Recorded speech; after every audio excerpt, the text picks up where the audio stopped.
Hey friends, I'm Esmeralda. I live in a small town in northern Spain. Please like and subscribe. The day I was born, my dad was shocked to see that I had a patch of white hair right in the center. Let me see her.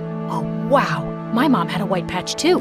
We've been blessed by Mother Nature. My mom was so different from other moms. She was very superstitious and into exploring the healing power of nature. To protect me from the evil eye, she would cleanse the house with sage smoke and make me wear all types of charms. Well, my dad got sick of all this and left us when I was just 5. Because of Mom's beliefs and my white hair, the town folk were rather mean and called us witches. I always thought these people were so foolish because Mom was the nicest. She never seemed to be bothered by them, so I wasn't either. But things started to change in 7th grade, and I had a crush on a guy at school, Caleb. When I told Mom, she put a charm bracelet around my wrist. Oh, sweetie, take this for some extra luck and ask him out. But when I did, Caleb started laughing in my face. In your dreams, Grandma. Why would I like a freak? You could have just said a simple no, jerk.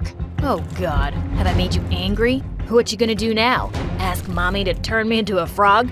Or make some love potion for me? And I just saw red and attacked him. We were both sent to the principal's office and ended up in detention. You're such a witch. Oh yes I am. And you know what we do with people who know our secret? We curse them in their sleep. So I guess I'll see you tonight. The very next day, something bizarre happened. Caleb wasn't present, and his friend told everyone he'd gotten chickenpox. Suddenly, everyone was looking at me like I had something to do with it. Guess he should have gotten vaccinated. It was a joke, but the others didn't get it and started avoiding me like I had horns on my head. I was in a bad mood all the way home. Can't we just move away from this stupid place? I hate how people see us, Mom. What's important is how you see yourself.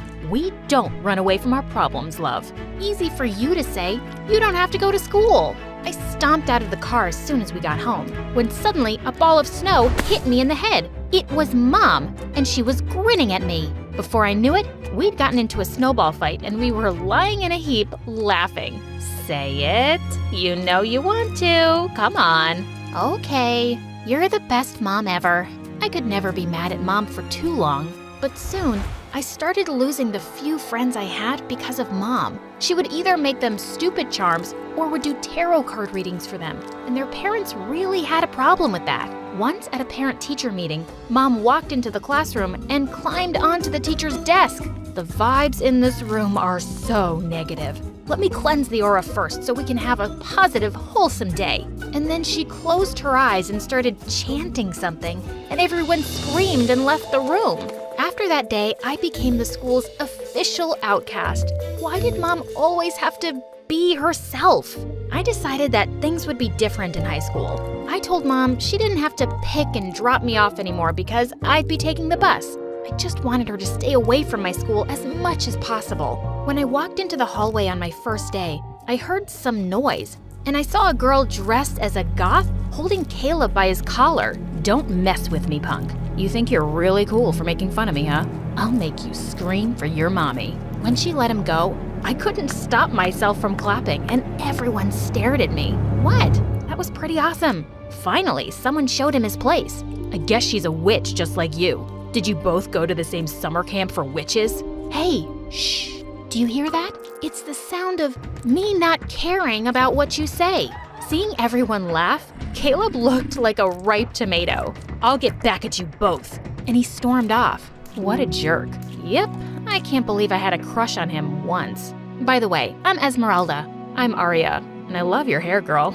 You look like a rock star. OMG. It was the first time someone had complimented my hair, and I freaking loved it. We clicked instantly, and later that day, we even walked home together. We were going through a rich neighborhood, and I was shocked when she stopped in front of the most beautiful mansion on the street. Wow, her house was awesome. In school, Aria was fast becoming one of the most popular girls. Her dress sense was so cool, and she aced all subjects. She was like a beauty with brains. Since we'd become really good friends, I got a taste of what it felt like to be popular too, and I was rather enjoying it. But then one day, Mom came to school to pick me up unannounced. I so wanted to run away before Arya could see us, because if Mom met her, she would say or do something weird for sure.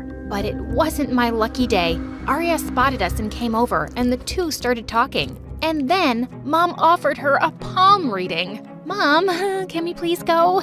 I don't think Arya is into that kind of stuff. No, I'm really curious. Your mom sounds awesome, and I'd love to know. Mom looked at her hand and then spoke. Yes, I see you have a tough life, but I also see something really positive here. Sweetheart, even with all the hardships, you'll make it big one day. Just trust that, okay? Arya was practically living in a mansion. Mom had it so wrong. Gosh, Mom, enough of this, please.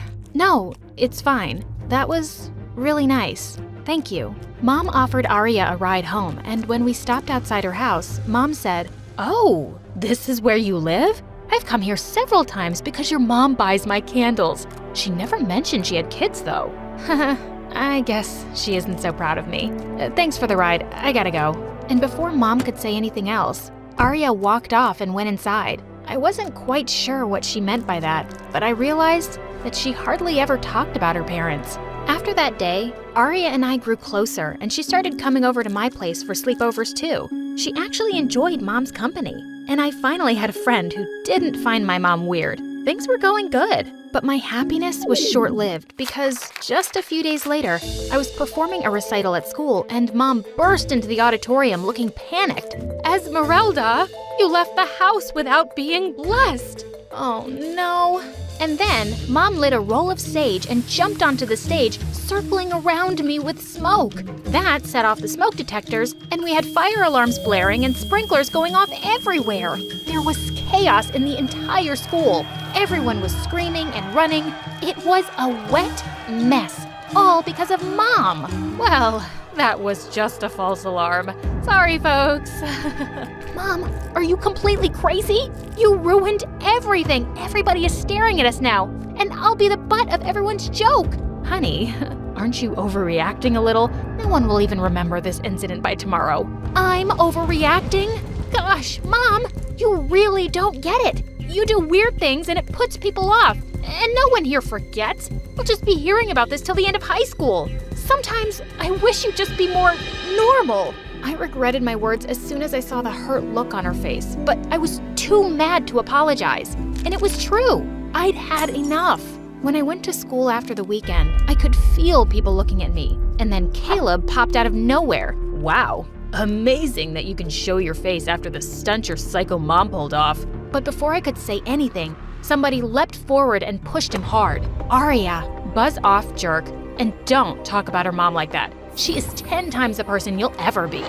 Yeah, 10 times crazier. Better crazy than a loser. Seriously, dude, no one cares about what you have to say. So why don't you just go and get a life? I was really grateful to have a friend like Arya on my side, but it was just her, because everyone else said and thought the same things as Caleb. I tried to ignore them, but at home, I also grew distant from Mom. I just wanted to be 18 and get out of this place, and maybe even from her. It was almost the end of the term, and we were busy preparing for the school's talent show. Arya and I had paired up for a dance-off, but during practice one day, we found out that our favorite music teacher was leaving soon. We all really wanted to get her a farewell gift, so the entire class pitched in money and gave it to the class monitor the next day. During recess, I realized I'd forgotten my lunch in the classroom, and when I went to go get it, I got the shock of a lifetime. Arya was taking out money from the class monitor's bag. Arya, what are you doing? Oh, I found it on the floor. It must have fallen out of her bag. I was only putting it back. Just then, Caleb suddenly walked in, and he started yelling at the top of his lungs. Oh my God, thieves! His yelling attracted some other kids, and he told them he'd caught us stealing the money red-handed. Ultimate jerk! We were both taken to the principal's office, and she called our moms, but only my mom showed up. Stealing? That's impossible. My girls could never do such a thing. I know my daughter. And I can also vouch for Arya. You better check that kid Caleb. He's always been trouble. And what a coincidence that he caught the girls. Mom took my hand and squeezed it gently, and my heart just melted. I've been such a jerk to her lately, but she was really the best person I knew. She then gently touched Arya's head, and all of a sudden, Arya started crying. What's wrong? I can't lie about this. I did steal the money earlier today when everyone went to gym class, but I realized I was so wrong. So during recess, I decided to put it back. That's when Esmeralda walked in, and then Caleb saw us. He didn't steal anything, and neither did she. It was me, and I am so sorry. What in the world? Before I could say anything, the principal sent me back to class. I didn't know what happened next, but when Arya didn't return, I decided to go to her place after school. But the lady there said Arya wasn't her daughter. She said Arya only came sometimes to mow the lawn. What? Luckily, the lady knew Arya's actual address and gave it to me. And when I got there, I found her sitting on the stairs. What are you doing here? What are you doing here? Is this where you live? Gosh, who are you, Arya? And why have you been lying to me all along about living in that mansion? I never said that was my place. I just said I'll stop here. Esmeralda, even this isn't my home. I don't have a home. I'm a foster kid. But why didn't you tell me? And you always wear nice clothes and shoes. How did you manage? If you're thinking I steal regularly, I don't. I work part-time and I shop at thrift stores. And I only took the money this time to buy a costume for the talent show. It was wrong and so stupid. And I never told you about me because I didn't want to be pitied. I just wanted to fit in. I'm sorry. I sat next to Arya and hugged her, and I told her I loved her no matter what. If it wasn't for your mom, Esmeralda, I would have been expelled today. What? And then Arya told me how mom convinced the principal to give her a second chance. As a result, she was just suspended for a week instead of being expelled. I swear, your mom is an angel. At that moment, I felt even worse about all the things I'd said to Mom. I ran home, and the moment I saw her, I hugged her tight. I'm such an idiot, Mom. I'm so sorry I was so awful to you. You know I love you, right? Yes, sweetheart, I know. On the day of the talent show, I was really nervous about dancing alone. But right when I was about to step on the stage, Arya appeared with Mom. You're here! And the hair looks awesome! Well, I did the hair. And I'm here because your mom got me the dress and convinced the principal to let me participate. As the three of us hugged, we suddenly heard Caleb behind us. Oh my God, you aren't expelled? I'll have to take it up with the school board. Zip it, kid. When Mom turned and glared at Caleb, he suddenly stumbled on something and fell on his butt. You're all witches. When did I say we weren't?